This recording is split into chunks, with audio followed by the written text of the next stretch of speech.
Hola, ¿qué tal mis amigos? Les saluda a su hermano y amigo Jonathan Otaño. En esta ocasión, como siempre, contento de poder compartir con ustedes un video más para nuestras redes.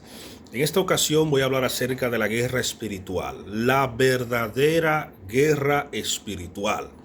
No esa guerra espiritual que hace muchos años atrás estaba de moda. Hoy en día está un poco aplacado eso de la guerra espiritual, en el sentido de que se le daba mucho énfasis a lo que era la guerra espiritual.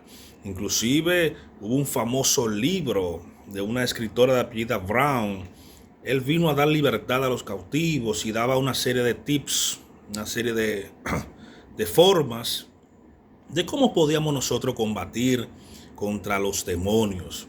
Entonces, mis hermanos, eso fue en esos tiempos una euforia, mucha gente comprando el libro, mucha gente tratando de imitar la fórmula que a alguien le funcionaba. Porque no a todo el mundo le funciona la misma fórmula, no a todo el mundo Dios va a usar de manera particular. No podemos tomar el todo por la parte. O sea, lo que le funciona a un predicador, lo que le funciona a un ministro, no necesariamente te va a funcionar a ti, porque son tratos especiales, son tratos particulares. Por ejemplo, en el libro de los Hechos vemos un caso muy particular y muy famoso. Y es que como estos 7 hijos de Escevas, jefe de los sacerdotes, estos hijos pensaban que el nombre de Jesús, que la autoridad de Jesús, ellos podían utilizarla. Era, como yo digo, una autoridad prestada. Tú no puedes enfrentar a los demonios con una autoridad prestada. Te invocamos en el nombre del Jesús que predica Pablo. El espíritu inmundo automáticamente le responde: a Jesús conozco y sé quién es Pablo, pero ustedes quiénes son. Y dice la Biblia que le dio una tundra a los 7 que hasta la ropa al endemoniado le brincó y fue como una fiera. Hasta sus ropas fueron arrancadas de su cuerpo porque intentaron utilizar una autoridad prestada. Esa autoridad, los demonios reconocen que Jesús la tiene porque ellos saben que a Jesús se le ha dado toda autoridad en los cielos, en la tierra y debajo de ella. A Pablo también se le dio esa autoridad, como a los apóstoles, de hollar serpientes y escorpiones, de echar fuera demonios. Es una autoridad delegada, no es una autoridad que tú tienes intrínsecamente que nació contigo, sino que Jesús te dio esa autoridad. Y por la autoridad de Jesús, tú puedes echar fuera espíritus inmundos. Eso es así, en el nombre de Jesús, porque Pedro dice en Hechos 4:12 que no hay un nombre bajo el cielo dado a los hombres en que podamos ser salvos. Jesús está por encima de toda potestad, de todo dominio, de todo poderío. Jesús es la máxima, como dice una amiga mía llamada Sarai. En este caso vemos como los hijos de Seba quisieron imitar lo que Pablo hacía. Y la fórmula de echar fuera demonios en el nombre de Jesús, yo la puedo usar, y por la autoridad que Jesús me ha dado, los espíritus inmundos tienen que irse fuera. Pero una persona que no tenga la autoridad de Cristo, aunque reprenda al enemigo, el enemigo no va a reconocer autoridad delegada sobre esa persona. Porque el espíritu inmundo no me ve solo a mí, ve a quien está dentro o detrás de mí, ve la autoridad delegada que Jesús ha dado a sus consiervos. Amén. Algo pasó parecido en el Antiguo Testamento en una guerra también. En este caso, una guerra física. Toda guerra física tiene detrás una guerra espiritual. Eso es así. Los demonios trabajan influenciando a las personas para que las personas se maten. Anote esto. Toda guerra física, detrás de toda guerra física hay espíritus malignos que están influenciando para que la humanidad se mate. Recordemos la guerra de David versus Goliat. Hay un paladín que tiene 40 días vociferando e insultando al Dios de los hebreos, que le dieran un hombre que si él ganaba, pues los hebreos serían esclavos, pero que si él perdía, sería lo contrario. Entonces hubo un joven, un adolescente llamado David, que escuchó las palabras de Goliat. Y me gusta ese verso que dice: pero David lo escuchó. Saúl y los demás estaban escuchando, pero estaban atemorizando, hasta que David, que estaba visitando el campamento, lo escuchó y preguntó qué se le daría a quien venciera este gigante, porque ¿quién es este gigante que está desafiando a los escuadrones del Dios Altísimo, a los escuadrones de Israel? Ese era el concepto que tenía David de Israel, un escuadrón, una nación de guerreros de parte de Dios. El hecho es que, para resumir la historia, Saúl quería darle su ropaje, su armadura a David. David tenía dos dificultades. Primero, nunca había utilizado eso, y segundo, no le cabía. Era muy grande, Saúl era demasiado alto, él era un adolescente. ¿Qué pasa? ¿Qué quiero decir con esto? Si David se vestía con la ropa de Saúl, hubiera tenido una armadura prestada, una autoridad que no le pertenece. Y a eso me refiero cuando estos muchachos querían utilizar una autoridad que no le pertenecía. Por eso David no aceptó, primero no le cabía, segundo no aceptó ese ropaje porque no le pertenecía. Él iba en el nombre del Dios de Israel, con 5 piedras y con su lanza, él iba a ganar. ¿Y cómo David ganó esa guerra? Fácil, yo siempre lo digo, fácil. David le ganó a Goliat antes de pelear. Cuando él dijo, ¿quién es este incircunciso que ha desafiado el ejército de Dios? Ahí mismo lo mató. Porque la circuncisión es un pacto eterno entre Dios, Abraham y su descendencia. Es la señal física de un pacto divino y eterno. David lo que está diciendo es, ¿quién es este gigante que está fuera del pacto? Al ser incircunciso, estaba fuera del pacto. Por lo tanto, el favor de Dios no estaba con el gigante. Ahí mismo lo mató. Descubrió la debilidad del gigante. Lo que no pudo ver Saúl, lo que no pudo ver Jonatán, lo que no pudieron ver sus hermanos, David lo descubrió. El secreto para vencer a Goliat era descubrir que el favor de Dios, la circuncisión como incircunciso, no estaba bajo el pacto de Dios, bajo la protección de Dios, y por tanto David podía matarlo como cualquier hombre normal.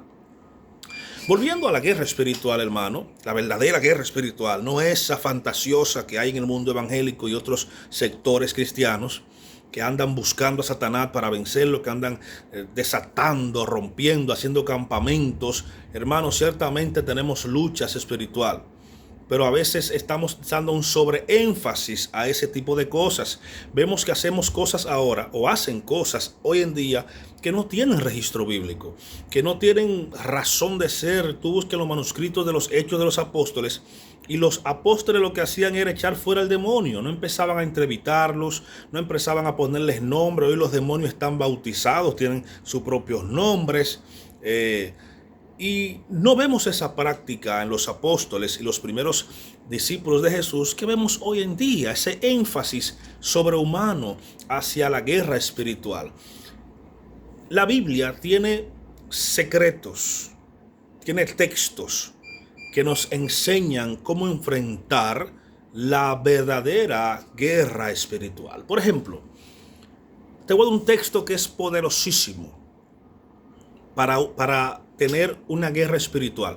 Porque cuando hablamos de guerra espiritual, estamos hablando que vamos a luchar contra dos tipos de influencias: la influencia interna y la influencia externa. Eso es importante, eso no te lo van a decir en conferencias espirituales.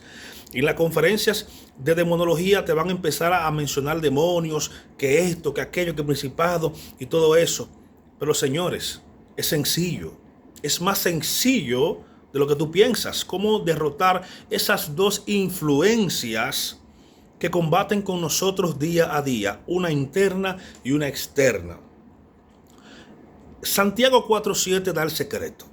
Santiago 4:7 da el secreto de cómo vencer la influencia externa, que es la que influye en los espíritus inmundos, la que te susurra hacer el mal, la que habla a tu mente, porque el campo de batalla del mundo espiritual está en la mente, no en el corazón, está en la psique. Es el campo de batalla de todo hombre, donde pensamos, analizamos, donde antes de cometer un acto, primero lo analizamos aquí, lo meditamos aquí. Santiago 4:7 da el secreto. Dice: someteos pues a Dios, resistid al mal y él huirá de vosotros. Nosotros tenemos dos influencias, que es el Yetzer Harat, o la inclinación de hacer el mal, que nacemos con ella, que es el deseo de hacer lo que nos dé la gana. Lo heredamos de nuestro padre Adán. El deseo maligno de querer siempre hacer lo incorrecto, de querer siempre hacer lo que no le agrada a Dios. Eso los hebreos le llaman el Yetzer Harat, o la inclinación a siempre hacer el mal. Eso es interno, eso tenemos nosotros que matarlo cada día. Eso no sale tú aceptando a Jesús. No. El apóstol Pablo en su teología dice: hagan pues morir todo deseo carnal. Fíjense que no dice todo deseo carnal se va una vez tú aceptas a Jesús. Eso es que estar claro. El yo reconocer que Jesús es el Mesías, el yo reconocer que Jesús es el Hijo de Dios, como lo decía Pedro, o lo declaró Pedro, automáticamente no mata el hombre interno que está en mí, no. El reconocer que Jesús es el Mesías, lo que hace es que te da cabida a un poder sobrenatural que viene sobre ti llamado Espíritu Santo. Jesucristo dice que el Espíritu Santo habitaría sobre aquellos que creyesen en Él. En una ocasión dijo, como dicen las Escrituras, de su interior correrían ríos de agua viva. Y esto hablaba del Espíritu que habían de recibir. Pero una vez tú aceptas a Cristo, tú sientes la liberación. Tú sientes cómo esas cadenas que te atan se van. Pero hay un trabajo que tú tienes que hacer. Porque la Biblia dice, hablando el mismo Jesús, lo vamos a ver más adelante, pero te lo adelanto. El espíritu está dispuesto, pero la carne es débil. El espíritu está dispuesto a matar ese deseo de venganza, ese deseo de odio, ese deseo de hacer lo incorrecto, de maltratar mi cuerpo, de maltratar al prójimo. Yo acepto. Por eso es que Pedro, aunque confiesa que Jesús es el Mesías, cuando va a agarrar a Jesús en el huerto de Getsemaní, Pedro le corta la oreja a Malco. ¿Dónde está entonces ese espíritu que guiaba a Pedro? Tú dirás, el espíritu todavía no había llegado. Y es cierto, los discípulos fueron revestidos 3 veces con el Espíritu Santo. Por eso vemos en Hechos capítulo 2, 3 y 4 hasta el 9, un Pedro transformado. Una vez el Espíritu Santo está sobre Pedro. Una vez el Espíritu Santo está controlando, guiando las andanzas del apóstol Pedro. Las dos influencias, el Yetzer Harat, que es la mala inclinación o la inclinación de siempre hacer lo malo, y están los espíritus inmundos que habitan regiones celestes, que son los que influencian a las personas, son los que poseen cuerpo. Hay ángeles, arcángeles, querubines y serafines. También hay potestades. Hay príncipe de Persia, que son principados, pero los espíritus que poseen cuerpo solamente son aquellos que no tienen un cuerpo físico. Son espíritus que tienen que estar dentro de un cuerpo, sea humano o sea animal, que era lo que pasaba en el caso del endemoniado gadareno. El secreto para la influencia interna del Yetzer Harat es someteo a Dios. Una vez tú te sometes a Dios y sometes tu carne, lo demás es pan comido. El lema es que la cristiandad, y sobre todo el mundo evangélico cristiano, le ha dado demasiado énfasis a los demonios, le ha dado demasiado énfasis a Satanás, y ha puesto a Satanás en la misma balanza que Dios, como que Dios tiene un pleito constante con Satanás. No, mis hermanos, Satanás es un ángel que fue creado. Nadie está peleando con Dios. Dios no tiene rivales. Sáquese de su cabeza que hay una guerra constante entre Dios y el diablo. No, hay una guerra constante entre nosotros, nuestro deseo de pecar y la influencia externa que sí producen los espíritus inmundos. Por eso Santiago dice: someteos pues a Dios y resistid al mal, y el mal huirá. Primera clave, someteos a Dios. ¿Cómo tú y yo no podemos someter a Dios? Fácil. cumpliendo sus mandamientos, cumpliendo a cabalidad su palabra y poniéndola por obra, no solamente escuchándola, porque muchos son oidores olvidadizos, pero es yo leyendo, por ejemplo, amarás a tu prójimo, empiezo a amar a mi prójimo, no es fácil, eso se trabaja. No entremos en ira, por ejemplo. Hay situaciones del día a día que pueden hacer que nosotros entremos en ira, pero la Biblia dice que el que obra bajo ira, obra locura, que la ira no obra la justicia de Dios. Y así tú vas leyendo, aprendiendo y practicando, te vas sometiendo a la palabra de Dios. Y es lo que dice Santiago, sométanse a Dios, y ahí el Yetzeharat, en la inclinación hacia el mal, se somete. Cada día debemos ir matando ese viejo hombre. Si usted fumaba, acepta a Cristo, usted seguirá con el mismo deseo de fumar, pero usted ya no quiere fumar. ¿Y sabe qué hace el Espíritu Santo? Le da la fuerza necesaria para que usted no recaiga en eso del cigarro. Aplica para las mujeres. Si eres mujeriego y tienes a Cristo, el Espíritu Santo que está en ti te va a dar la fuerza, porque Él nos ayuda en nuestras debilidades. Él conoce lo más íntimo de cada uno de nosotros, lo más íntimo de Dios. Él sabe que tú estás luchando con esa mala maña, por así decirlo, y Él te va a ayudar si tú se lo pides. Entonces, cuando nos sometemos a Dios, la inclinación al mal se va, la inclinación al mal desaparece, y la parte externa, o sea, los demonios que influencian en mi mente, dice que tú vas a resistirla. Te chocaron, lo normal es que tú te apees del carro y le des 2 trompas que te chocó. Pero el Espíritu Santo te dice, no lo hagas. Piensa, ¿qué haría Cristo? Eso es un secreto que yo hace mucho aprendí. ¿Qué haría Cristo en esta situación? Y eso me ha ayudado mucho a pasar por alto ofensas, agravios, críticas, murmuraciones. ¿Qué haría Cristo en esta situación? En la teología de Santiago, ¿cuál es la receta para la guerra espiritual? Someteos pues a Dios, resistid al diablo, y el diablo huirá de vosotros. Pero ¿qué enseña el apóstol Pablo? En Efesios 6:12 dice, porque no tenemos lucha contra sangre y carne. Nuestra lucha no es con seres humanos, sino con principados, potestades, gobernadores de las tinieblas de este mundo, contra las huestes espirituales de maldad que habitan las regiones celestes. Aquí el apóstol Pablo da varios puntos importantes. Primero, nuestra guerra no es, hermanos en Cristo, escuchen esto. Tu guerra no es con otro concilio. Tu guerra no es con otra misión. Tu guerra no es con otro cristiano que piensa diferente que tú. Deja la mentalidad de sectarismo y empieza a tener mentalidad de reino. Empieza a tener mentalidad de reino. A entender que todos luchamos por la misma causa. Toda misión, todo concilio, como tú le llames, como le hayan puesto ustedes, porque para mí es mentalidad de concilio versus mentalidad de reino. Los que tienen mentalidad de concilio creen que otro concilio es su enemigo. Por eso no trabajan juntos.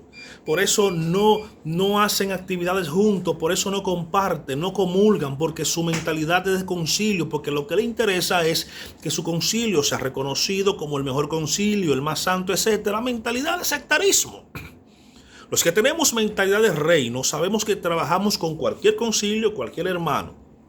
Pablo dice, por tanto, te da la clave. Por tanto, como tenemos lucha contra principados, potestades, gobernadores y huestes espirituales, nos da el remedio. Por lo tanto, dice, tomen la armadura de Dios para que podáis resistir en el día malo. Y habiendo acabado todo, estar firme. Estad pues firmes, ceñido vuestros lomos con la verdad. Dice, y vestido con la coraza de justicia. Y calzado los pies con el deseo de predicar el evangelio de la paz. Escuche esto, evangelio de la paz, no evangelio de la guerra. Dice, sobre todo tomen el escudo de la fe con que podáis apagar todos los dardos de fuego del maligno, y tomen el casco de la salvación. Métete en tu cabeza que tú eres salvo, Porque una de las cosas que los espíritus inmundos hacen es hacerte creer que tú no eres salvo. Cometiste un error, ve que tú no eres santo, que tú no eres salvo, te vas a perder. Y tomen el yelmo de la salvación y la espada del Espíritu, que es la palabra de Dios. Te enseña cómo está organizado el reino espiritual de las tinieblas, que trabajan juntos, que trabajan unidos. Jesús dijo, si Satanás echa fuera a Satanás, su reino no permanece. Y si hasta ahora el reino de Satanás, ha permanecido hasta hoy, es porque trabajan unidos. No así la iglesia de Cristo. Pero Pablo te explica que tenemos lucha y te lo explica en cuatro facetas. Principados, gobernadores, huestes espirituales de maldad y, dice aquí, contra gobernadores de las tinieblas, contra huestes espirituales en las regiones, principados y potestades. 4. Te dice con quién tenemos problema, pero también te da el remedio. ¿Pero qué dice el apóstol Pablo? Dice, Primera de Pedro, capítulo 5, versículo 8, dice, sed sobrio y velad, porque vuestro adversario el diablo, como león rugiente, anda buscando a quien devorar. ¿Cómo pinta el apóstol Pedro a nuestro enemigo? Como un león rugiente buscando a quien devorar. Para aquellos que le gustan jugar con Satanás, que le gustan ir a jugar con Ouija, le gustan ir a bregar con brujos, con gente que dan número, con gente que te leen la taza, con gente que hacen quiromancia, que te leen la mano. Deje de jugar con esas armas de las tinieblas. Satanás no quiere el bien para el ser humano. Como Satanás no puede destruir a Dios, va a destruir la imagen de Dios que está en el ser humano. Por eso lo distorsiona, haciéndole creer que el hombre puede ser mujer y que la mujer puede ser hombre. Por eso trata de envenenar su cuerpo con alcohol, con droga. En pocas palabras, el deseo del opositor, del enemigo, es destruir lo que más Dios ama, que es al ser humano. Entonces, ¿qué dice Pablo? Sed sobrio y velad. Estar atento a las acechanzas del enemigo. Estemos atentos. Pablo dice en una ocasión, para que el enemigo nos saque ventaja sobre nosotros, no ignoremos sus maquinaciones. La palabra maquinación viene del griego metodeia, que significa métodos. En otras palabras, lo que quiere decir el texto es, para que Satanás nos saque ventaja sobre nosotros, no ignoremos los métodos que utiliza el enemigo. ¿Para qué? Para hacernos daño. ¿Qué dice Juan? Primera de Juan, capítulo 5, versículo 4, dice, porque todo lo que es nacido de Dios vence al mundo. Y esta es la victoria que tenemos sobre el mundo, la fe. Nosotros tenemos 3 enemigos principales: el mundo, nuestro cuerpo y Satanás. Y para los 3 la Biblia tiene un remedio. Satanás, someteos pues a Dios, resistid al mal y él huirá. Yo no tengo que perseguir a Satanás, él huirá. Resístelo ¿cómo? Sometiéndote a Dios, no escuchando su palabra, él se irá. Contra el mundo, dice aquí que lo que ha vencido al mundo es nuestra fe en Cristo Jesús. Aunque estamos en el mundo, no militamos según el mundo. Y contra la carne, someter la carne, el Yetzer-Hará, a la palabra de Cristo. Porque todo lo que es nacido de Dios vence al mundo. Y por último, en Mateo 26:41, Jesús nos aconseja, velen y oren para que no entremos en tentación. El espíritu está dispuesto, pero la carne es débil. Jesús nos aconseja que velemos y oremos para que no caigamos en tentación. Ese es el secreto. Orad y velad para no entrar en tentación. Shalom para tu vida.